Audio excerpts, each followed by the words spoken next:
a tough-talking face of Hamas.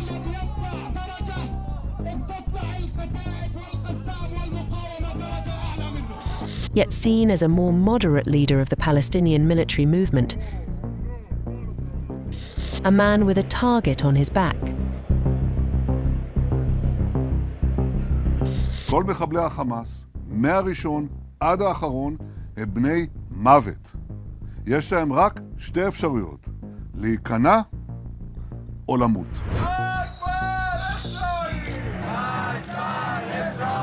Ismail Haniyeh, a senior leader of the Politburo of Hamas, was allegedly assassinated in Iran's capital Tehran on July 31st. The news of his death was confirmed by the Palestinian group that governs Gaza, as well as Iran's Islamic Revolutionary Guard Corps, or IRGC.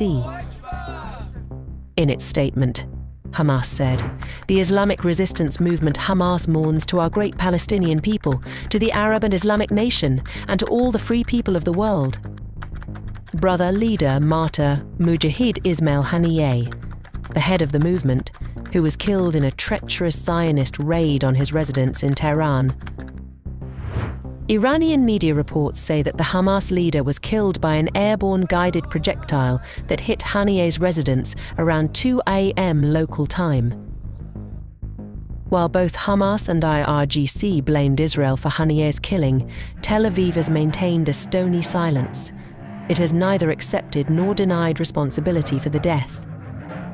Meanwhile, Hebrew media reports say that the Israeli Prime Minister's office has given a diktat to cabinet ministers saying they should not talk about the incident.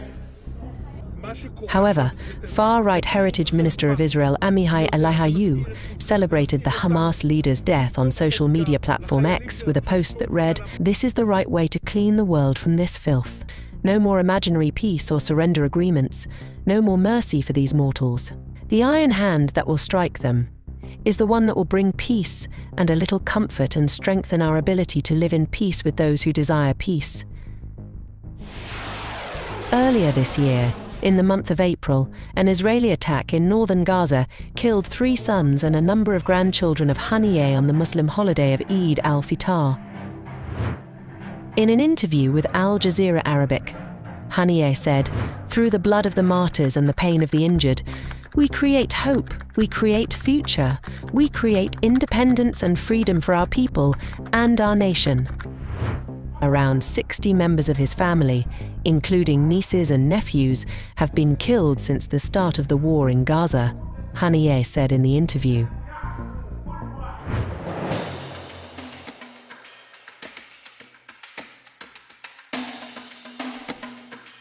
The killing of Haniyeh, seen by many in Gaza as the leader of negotiations, came at a time when ceasefire talks were underway between Israel and Hamas. Experts say that if Israel is behind the reported assassination, it is putting a prospective ceasefire deal in jeopardy. يعني كان اغتيال هنية بمثابة صدمة، خاصة وأن الرجل كان يتنقل ما بين القاهرة وما بين الدوحة وما بين بيروت من أجل الذهاب إلى صفقة تبادل وإلى تبادل للأسرى وإنهاء هذه الحرب، خاصة وكمان أنه رجل سياسي وهو رئيس المكتب السياسي لحركة حماس، ولم يكن شخصية عسكرية ولم يكن أحد يتوقع أن يتم اغتياله. Al Jazeera correspondent Imran Khan said, "You are killing the people you are supposed to be negotiating with. If you keep killing people you are supposed to be negotiating with, what is your end goal? If your end goal is to get captives out of Gaza and back to their families, whether they are alive or dead, then this is going to have a huge impact because negotiations now are very different than they were just 24 hours ago." The incident may also end up further hardening the position of hardline Hamas military leaders such as Yahya Sinwar and Mohammed Deif, who might even withdraw from the truce talks altogether, or at least for the time being. Palestinians across Gaza and the West Bank, as per observers, viewed Haniyeh, who grew up in a refugee camp after being displaced in 1948, as a moderate leader who was much more pragmatic compared to other leaders who head the military side of the movement. الخبر كان مفجع جدا على قلبي وقلوب الشرفاء في فلسطين، داخل فلسطين، في الداخل وفي الشتات. هذا الرجل قائد فلسطيني وليس قائد من حركة حماس، هذا قائد فلسطيني. هذا الرجل رجل سلام، بحب السلام وبيعشق السلام وبيعشق الوحدة الوطنية.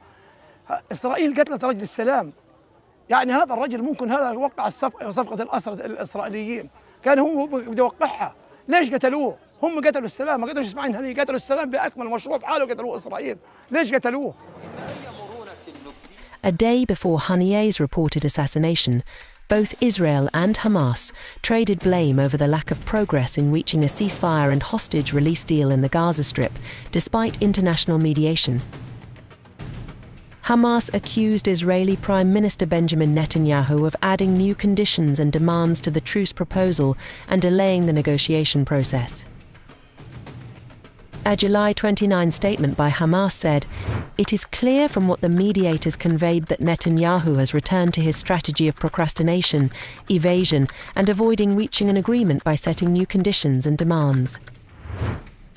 Netanyahu, however, denied making any alterations and said, "Israel is sticking by its principles according to the original proposal, a maximum number of hostages to be freed who are still alive, Israeli control of the Philadelphia corridor, and preventing the movement of terrorists and weapons to the northern Gaza Strip." All eyes will now be on the United States, which is diplomatically, politically, and militarily backing Israel's war on Gaza, and at the same time mediating ceasefire talks between the two warring parties. Washington has repeatedly said a ceasefire is close, and a truce deal would have been a great photo opportunity for US President Joe Biden, who is facing a political setback back home after having to drop out of the presidential race. Observers suggest that the reported assassination could bring together and unite, if not all, at least most of the Palestinian factions, especially long-term rivals Hamas and Fatah. Just a few days ago, 14 Palestinian groups, including Hamas and Fatah, signed a national unity agreement, mediated by China, aimed at maintaining Palestinian control over Gaza once Israel's war on the enclave concludes. The four main elements of the deal are the establishment of an interim national unity government, the formation of unified Palestinian leadership ahead of future elections, the free election of a new Palestinian National Council, and a general declaration of unity in the face of ongoing Israeli attacks. Meanwhile, Palestinian resistance groups have called for a comprehensive strike and mass demonstrations in various cities in the occupied West Bank to protest against Haniyeh's reported assassination, according to local media reports. هذا قدر الله في الأرض. كل إنسان مجاهد في سبيل الله. هذا هو مصيره الشهادة. نال الشهادة في أقصى بقع الأرض، في أقصى الأرض نال الشهادة. يعني شو يعني ألف رحمة على روحه. وإحنا يعني الشعب الفلسطيني كله مشاريع شهادة. Palestinian Authority President Mahmoud Abbas has condemned the killing of Haniyeh.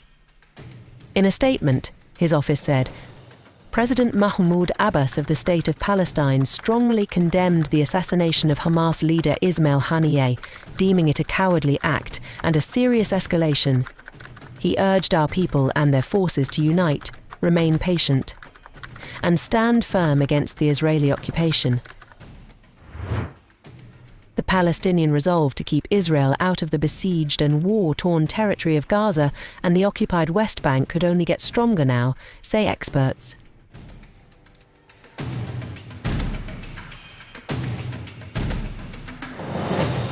Hamas's armed wing Ezzeddin al-Qassam brigades on July 31st warned that the assassination takes the war to new levels and will have enormous consequences for the entire region. Haniyeh's reported assassination comes less than 24 hours after 3 people, including 2 children, were killed and 74 wounded in an Israeli strike in Beirut. The Israeli military described the attack as a targeted assassination operation. ביצוע הלילה בביירות היה ממוקד, איכותי ומתוחם. אנחנו לא רוצים מלחמה, אבל אנחנו נערכים לכל האפשרויות. Against Hezbollah commander Fuad Shukur, who it says was responsible for a rocket attack on the Israeli-occupied Golan Heights last week, which killed 12 people, mostly children. The Lebanese armed group Hezbollah issued a preliminary statement saying its commander Fouad Shukr, also known as Haj Mosson, was present in the building at the time of the attack, but said his fate is not yet known. Lebanon's Prime Minister Najib Mikati condemned blatant Israeli aggression and described the attack as a criminal act.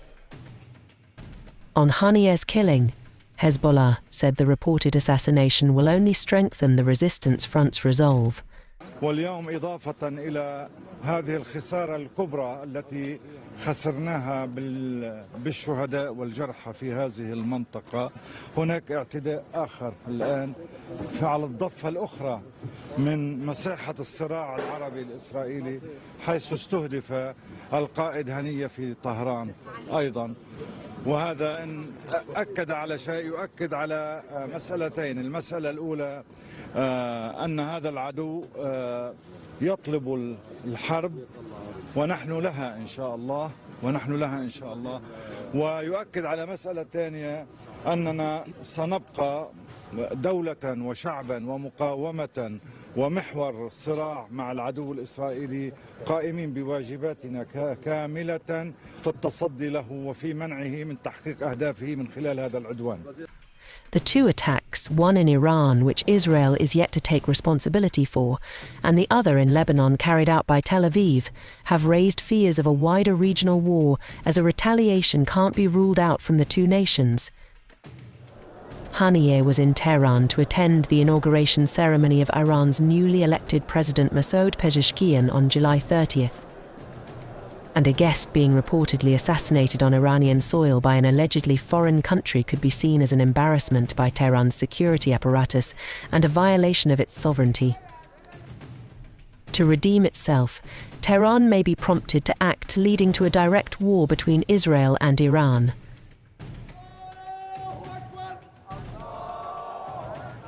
Senior Iranian government and military officials convened on July 31st to discuss the country's response, with Iran's supreme leader Ayatollah Ali Khamenei vowing to avenge the death of Haniyeh. In a post on X, Khamenei said, "The criminal, terrorist Zionist regime martyred our dear guest in our territory and has caused our grief, but it has also prepared the ground for severe punishment."